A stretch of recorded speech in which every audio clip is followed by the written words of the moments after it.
چگونه مانند استادان بنویسیم؟ این قسمت فرانتس کافکا. محاکمه، قصر، آمریکا، پزشک دهکده، مسخ و کلی داستان شگفت‌انگیز دیگه. کارنامه فرانتس کافکا پر از آثار ماندگار و شگفت‌انگیزیه که نوشتنشون از پس هر کسی بر نمیاد. باید کافکا باشی تا بتونی مثل اون بنویسی.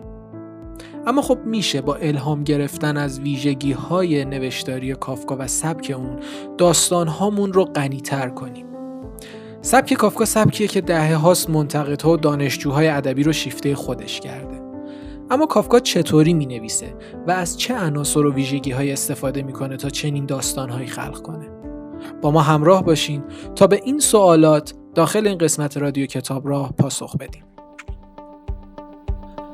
سلام، خیلی خوش اومدین به رادیو کتابراه. ممنون از اینکه ما رو تماشا می‌کنید، میشنوید و دنبال می‌کنید.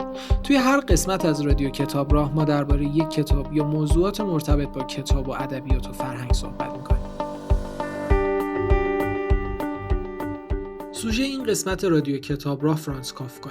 میخوایم راجع به سبک نوشتاری و سبک نوشتن فرانتس کافکا صحبت بکنیم. اینکه چطوری مینویسه، از چه عناصری استفاده میکنه و چه ویژگی‌هایی داستان‌ها و رمان‌هاش دارن که سبک کافکایی رو پدید میارن و از این ویژگی‌ها استفاده کنیم تا داستان‌های خودمون رو غنی‌تر، جذاب‌تر و به اصطلاح کافکایی بکنیم. منبع این قسمت و کتابی که باعث الهام تولید این قسمت و قسمت‌های این سری چگونه مانند استادان بنویسیم شده کتاب Write Like the Masters هست. ما داخل کانال تلگرام میذاریم کتاب رو، اگر دوست داشتید میتونید بردارید مطالعه بکنید. داخل این کتاب نویسنده‌های مختلفی بررسی شدن و سبک نوشتنشون و عناصری که داستان‌های اونها داره معرفی شده، از کافکا تا ویلیام فاکنر، همینگوی و ری برادبری و خیلی های دیگه. و این رو هم دوباره ذکر کنم که لیست منابع هر قسمت و توضیحات بیشتر هر اپیزود رو میتونید داخل کانال تلگرامی ما دنبال کنید. خب بریم سراغ کافکا تا بیشتر با سبک و ویژگی‌های نوشتاری این نویسنده آشنا بشیم. خیلی ساده بخوام بهتون بگم، سبک کافکا به شدت منحصر به فرده. با ساده ترش میشه خیلی عجیب و غریبه. متن‌هاش، نه خودش. البته خود کافکا هم خیلی نرمال و عادی نیست. به خاطر همین خیلی ها معتقدن از کافکا چیزی در نمیاد و نمیتونیم چیزی از نوشته‌هاش یاد بگیریم. اما نکته‌ای که اینجا هست اینه که اتفاقا همین عجیب و غریب بودن کافکاه که اون رو خاص میکنه. همین عجیب و غریب بودنش از قدرت‌ها و جنبه‌های مثبت متن‌های کافکاه. داستان‌های فرانتس کافکا عموماً تاریک یا به اصطلاح دارک و عمیقن. نمیشه سرسری از کنارش عبور کرد. شاید برای هر داستان باید ساعت‌ها وقت بذاریم و بارها اون رو بخونیم تا بتونیم ظریف‌ترین جزئیات داستان رو ازش سر در بیاریم. قهرمانای کافکا معمولاً یک مأموریت ساده رو میخوان انجام بدن. یک خواسته خیلی خیلی ساده دارن، مثل وقت ملاقات گرفتن از یک مسئول یا سفر به یک مقصد نزدیک یا عبور از یک در. اما توی همین وظیفه، توی همین مأموریت ساده شکست میخورن. از بهترین درسایی که میشه از کافکا گرفت جنس متفاوت شوخ طبعیه که داخل کارهای کافکا هست. طنازی تاریک و خاص کافکا باعث پدید اومدن صحنه‌ها و روایت‌های غریبی شده. علاوه بر اون کافکا خیلی خوب میتونه به ما یاد بده که چطوری تمثیلی بنویسیم. یعنی چی تمثیلی نوشتن؟ یعنی اینکه داخل داستان عناصر ما، شخصیت‌ها و اون چیزهایی که قرار گرفتن هر کدوم مثال چیز دیگه‌ای و ارجاع میدن به مسائل فراداستانی. قطعاً درباره زندگی کافکا خیلی شنیدین و خوندین، اما خب بد نیست قبل از صحبت بیشتر درباره سبک کافکا مختصری هم از زندگی نامش بگیم. فرانتس کافکا سال 1883 در پراگ به دنیا میاد. توی رشته حقوق تحصیل میکنه و به عنوان وکیل داخل یک شرکت بیمه مشغول به کار میشه و معمولا شبها وقت برای نوشتن داشته. برهه‌ای که کافکا در اون زندگی میکرده یکی از دوره‌های اوج بوروکراسی بوده. یعنی یک سیستم دیوان سالار که در اون دموکراسی و حق انتخاب نماینده برای شهروندان در نظر گرفته نمیشه. از همین رو اکثر نوشته‌های کافکا منعکس کننده چنین اتمسفر سیاسی هستند و واکنشی هم به این فضا و شرایط. این ویژگی به اضافه موقعیت‌های پیچیده کابوسوار سبک کافکایی رو پدید میارن.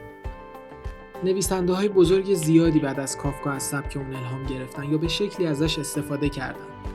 قهرمان داستان‌ها و نمایشنامه‌های بکت تشابهات زیادی با قهرمان‌های کافکا دارن، یا سالینجر که یکی از طرفداران پروپاگورس کافکا بوده و به احتمال زیاد برای نوشتن ناتوردشت از کافکا و مخصوصاً دست‌نوشته‌های اون الهام گرفته. یکی از امضاهای کافکا شروع‌های تکون دهنده و جملات ابتدایی ماندگار رمان‌ها و داستاناشن. اگه کسی بتونه مثل کافکا داستانش رو آغاز کنه، قطعاً به پویایی بقیه داستان خیلی کمک کرده. برای مثال جملات آغازین رمان محاکمه که یک شمای کلی از پلات و کشمکش‌های کل داستان رو ارائه میدن. کافکا مثل بالزاک توضیحات مفصل درباره مکان نمیده، یا مثل دیکنز آنالیزهای بلند درباره شخصیت‌ها نمی‌نویسه. کافکا مستقیم میره سر اصل مطلب و بی‌پروا وارد قصه میشه. کافکا توی نماهای آغازین داستانهاش ماهیت کل داستان رو خلاصه میکنه و اسارش رو به ما میده. این سبک و این مدل شروع کردن قصه خیلی مناسب سبک‌های ترسناک، علمی تخیلی یا حتی رمان‌هاییه که با اولین جمله باید وارد ماجرا بشیم. بریم سراغ ویژگی بعدی کافکا. کافکا خالق افسانه است. یعنی چی؟ یعنی شخصیت‌ها و داستان‌های کافکا فراتر از زمان هستند و معنای جهانی دارند. قهرمان کافکایی بیانگر تمام انسان‌ها و انسانیته. قهرمان کافکایی دارای یک نوع انفعالی که برخلاف خیلی از نویسنده‌هاست که قهرمان‌های فعال و اکتیو خلق می‌کنند. رمان‌های کافکا همگی یک فضای رویاگونه دارند که وام گرفته از روحیات و درونیات رویاگونه خود کافکاست. این ویژگی‌ها نه تنها برای بیان درون کافکا استفاده شده و درونیاتش رو به این شیوه منتقل کرده که برای به نمایش گذاشتن نمایی اکسپرسیونیستی از موقعیت انسانی. به عقیده فروید، ذهن انسان‌ها به صورت غیر خطی و رویاگونه کار می‌کنه و این دقیقاً چیزیه که کافکا به نمایش میذاره. خب این مقدماتی بود راجع به کافکا، داستانهاش، فضایی که توی زندگی میکرده و کلیات و فضای کلی داستانهاش.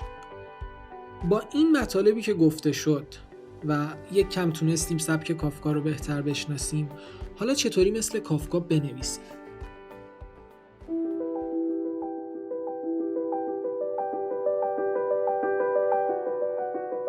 اگه قصه‌ای که میخواین تعریف کنین پلات محدود و سوژه بیگانه‌ای داره، کافکا میتونه الگوی خوبی براتون باشه. قهرمانتون رو سرگردان کنین.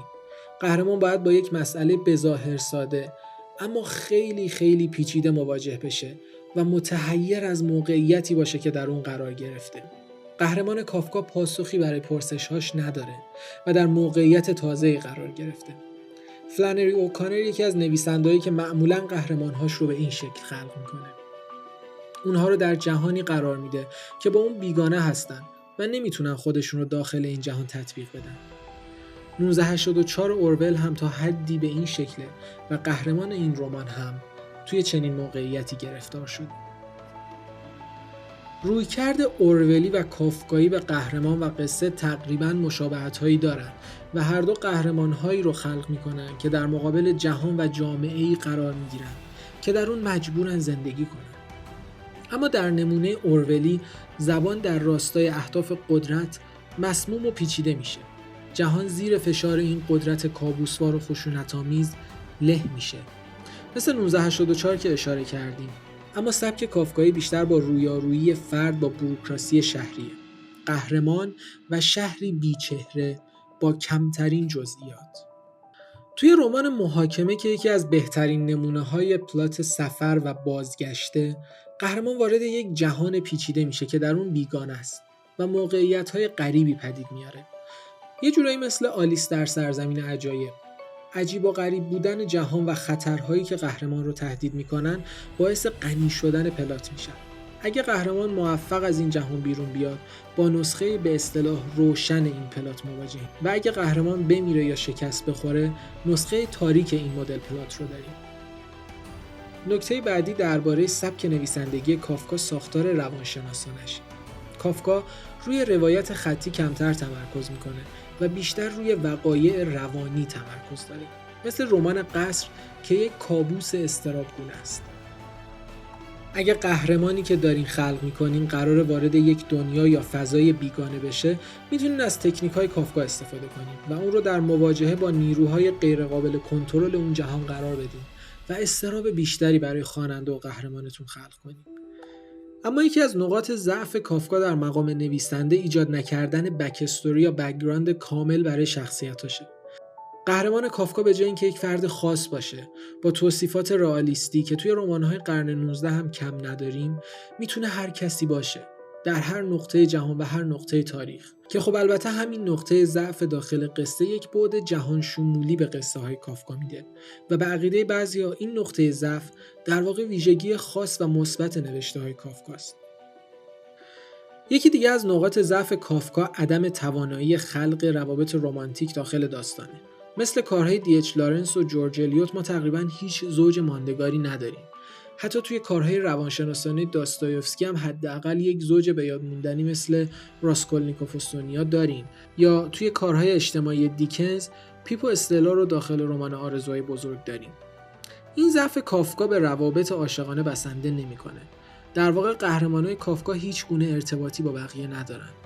هرچند کافکا با این کار یعنی حذف پیشینه شخصیت‌ها و نبود رابطه عاشقانه، حس دورافتادگی و تنهایی اونها رو تشدید می‌کنه. پس اگه میخواین چنین حسی خلق کنین، یعنی حس دورافتادگی و تنهایی، میتونین از سبک کافکا پیروی کنین. در انتها همین جنبندی رو داشته باشیم که اگر میخواین درباره رویارویی نیروهای اجتماعی با نیروهای درونی و روانی پیرامون شخصیت بنویسین، کافکا میتونه الگو و معلم خوبی براتون باشه و باید حتما آثار اون رو بارها و بارها مطالعه کنین. امیدوارم این قسمت تونسته باشه کمی درباره کافکا به شما اطلاعات بده و بهونه‌ای باشه برای مطالعه یا آثار کافکا و مثل کافکا نوشتن.